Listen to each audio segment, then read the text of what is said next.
आइए आज पढ़ते हैं हम संधि। संधि का शाब्दिक अर्थ योग, जोड़ या मेल होता है। जो अगर कहीं किसी दो चीज़ों के बीच योग होता है या जोड़ होता है तो उसे हम संधि के नाम से जानते हैं, चाहे वो शारीरिक संधि हो, चाहे वर्णों में एक दूसरे के प्रति जुड़ाव या जोड़ हो। तो यहाँ हम वर्णों के योग के बारे में ही पढ़ेंगे। संधि मुख्यतः तीन तरह की होती है। पहली स्वर, दूसरी व्यंजन संधि और तीसरी विसर्ग संधि। जब स्वरों का स्वरों से मेल होता है तब हम कहते हैं कि वह स्वर संधि है। लेकिन व्यंजन के लिए पहले एक व्यंजन का होना और फिर उसके बाद या तो कोई व्यंजन हो या कोई स्वर हो, यानी कि व्यंजन में पहले व्यंजन होगा और उसके बाद या तो स्वर हो या व्यंजन हो। ये दोनों स्थितियां हो सकती हैं और इनमें जो विकार पैदा होगा उसे हम व्यंजन संधि कहेंगे। विसर्ग के अंतर्गत पहले विसर्ग होगा और फिर उसके बाद चाहे स्वर हो चाहे व्यंजन। तो यहाँ हम स्वर की ही चर्चा करेंगे। स्वर के अंतर्गत आने वाले जो संधि हैं उनके बारे में हम लोग आज पढ़ेंगे। सबसे पहले तो हम स्वर देख लें। ये जो आप पढ़ते आए हैं अ से अह तक, इन्हें ही हम हिंदी भाषा में स्वर कहते हैं, स्वरवर्ण कहते हैं। अब इसमें क्या है कि इनमें कुछ विशेष प्रकार का वर्गीकरण है। जैसे यहाँ से यहाँ तक जो स्वर आते हैं उन्हें हम मूल स्वर कहते हैं। यहाँ से यहाँ तक जो आते हैं इन्हें हम संयुक्त स्वर कहते हैं। और इनमें से यह अनुस्वार है और यह अंतिम वाला विसर्ग है, जिसे आप हिंदी में अह की मात्रा कहते हैं, उसे सामान्य भाषा में विसर्ग कहते हैं और जिसे अंग कहते हैं वह अनुस्वार कहा जाता है। तो यहाँ स्वर संधि में मूलतः आपको 5 संधियां प्राप्त होती हैं, अर्थात इसे 5 भागों में बांटा गया है। पहला है दीर्घ संधि, दूसरा गुण संधि, तीसरा वृद्धि संधि और चौथा यण और पांचवा अयादि संधि। यानी कि आप इसे दीर्घ, गुण, वृद्धि, यण और अयादि से याद रख सकते हैं। अब दीर्घ क्या है, गुण क्या है, वृद्धि क्या है, यण क्या है और अयादि क्या है, इसमें विकार कैसे होते हैं, इनमें जो संधि होती है उस दौरान क्या क्या परिवर्तन देखने के लिए मिलते हैं, आप इन्हें आके यहाँ से देखेंगे। दीर्घ का तात्पर्य उन स्वरों से है जो सजातीय में बाद में आते हैं मूल स्वरों में, और इनमें 2 मात्रा का समय लगता है, इन्हें हम दीर्घ कहते हैं। और यह संधि भी इसी पर आधारित है। इसमें इन्हीं मूल स्वरों के प्रथम वर्ग की चर्चा होती है, बाकी स्वर इसमें भाग नहीं लेते। तो यहाँ यह कहा जाता है कि मूल स्वर कोई भी आए और उसके बाद सजातीय मूल स्वर हो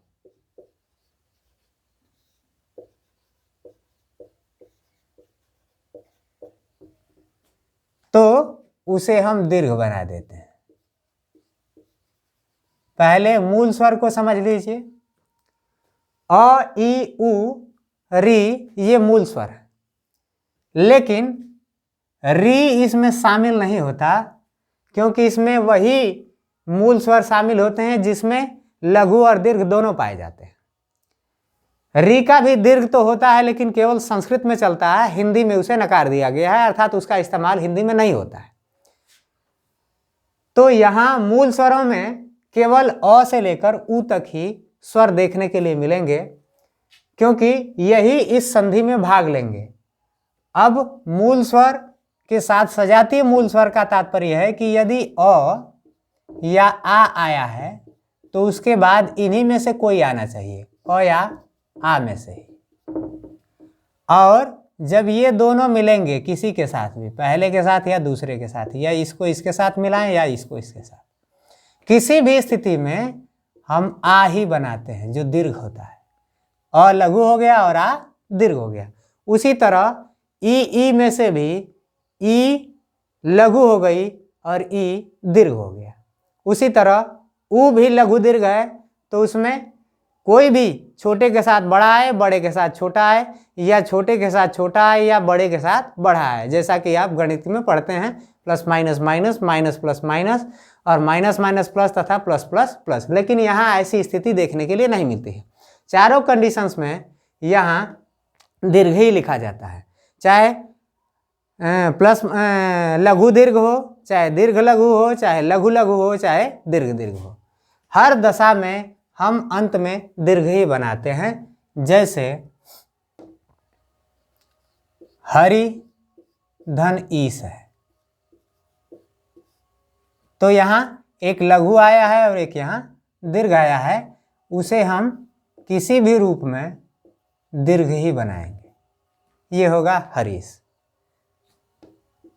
अब नदी और धन ईश लिखिए, तो यहाँ देखते हैं कि इसमें भी दीर्घ है, इसमें भी दीर्घ है, तब भी हम दोनों को मिला करके दीर्घ ही बनाते हैं।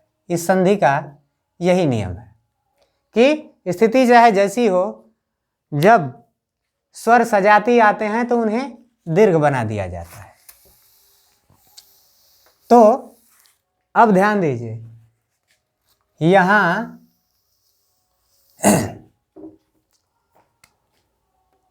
मूल स्वर में अ, ई, उ के साथ सजातीय मूल स्वर आएंगे तो दीर्घ बना दिया जाएगा। अब गुण संधि में क्या है कि इसमें भी मूल स्वर ही भाग लेते हैं, लेकिन याद रखिए गुण संधि में ये पहले दो मूल स्वर पहले आते हैं, यानी कि चाहे अ आए चाहे आ आए। उसके बाद शेष मूल स्वर आते हैं, या तो ई आए या उ आए या री आए, और इनके अलग अलग आने की स्थिति में अलग अलग विकार देखे जाते हैं। अ या आ दोनों में से पहले कोई आया हो और जो अगर वह ई के साथ मिलता है तो वह ए बनाता है। दोनों में से कोई आए यदि उ के साथ मिलता है तो ओ बनाता है, और दोनों में से कोई आए यदि री के साथ मिलता है तो ये अर बनाता है। अब इसके उदाहरणों में देखिए, जैसे रमा है और धन ईश है। अब आ धन ई बराबर ए होगा, तो उस स्थिति में रमेश होगा। अब जैसे ये कहिए कि महोत्सव है, महाधन उत्सव, ये हो जाएगा आपका महोत्सव। इसी तरह अर का विकार होता है देवधन ऋषि बराबर देवर्षि, महाधन ऋषि बराबर महर्षि, ब्रह्मधन ऋषि बराबर ब्रह्मर्षि। और इस तरह आपको गुण की संधि देखी जाती है, गुण विकार देखे जाते हैं। वृद्धि में भी यही स्थिति होती है, यहाँ अ और आ ही आते हैं, लेकिन अब जो शेष मूल स्वर आए हैं पीछे गुण संधि में, उनकी जगह बचे हुए आपके संयुक्त स्वर लेते हैं। यानी कि या तो ए आएगा या ऐ आएगा, या ओ आएगा या औ आएगा। इन चारों में से कोई आ सकता है, लेकिन याद रखिए इन दोनों की दशा में हम ऐ लिखते हैं। ए ऐ आए तो ऐ बनाते हैं और ओ औ आए तो औ बनाते हैं। यही वृद्धि संधि है। जैसे हम ये कहें कि अ आ के बाद ए ऐ में से कोई आया हुआ है, जैसे एक कहें और उसके साथ फिर एक आ गया, तो इस क में अ शामिल है और ए, अ धन ए बराबर ऐ होगा। ये दोनों मिलेंगे तो ऐ हो जाएगा, जैसा कि यहाँ विकार देखने के लिए मिला है कि अ या आ के साथ ए ऐ दोनों में से कोई भी आता है तो हम ऐ ही लिखते हैं, यानी कि एक कदम आगे बढ़कर। वृद्धि का मतलब होता है आगे की तरफ बढ़ना, तो इन दोनों की स्थितियों में हम आगे बढ़कर ही लिखते हैं, और इन दोनों की स्थिति में यहाँ आगे बढ़कर के लिखेंगे। तो ये हो जाएगा आपका एक धन एक बराबर एक का एक। अब जैसे कि है महाधन ओज,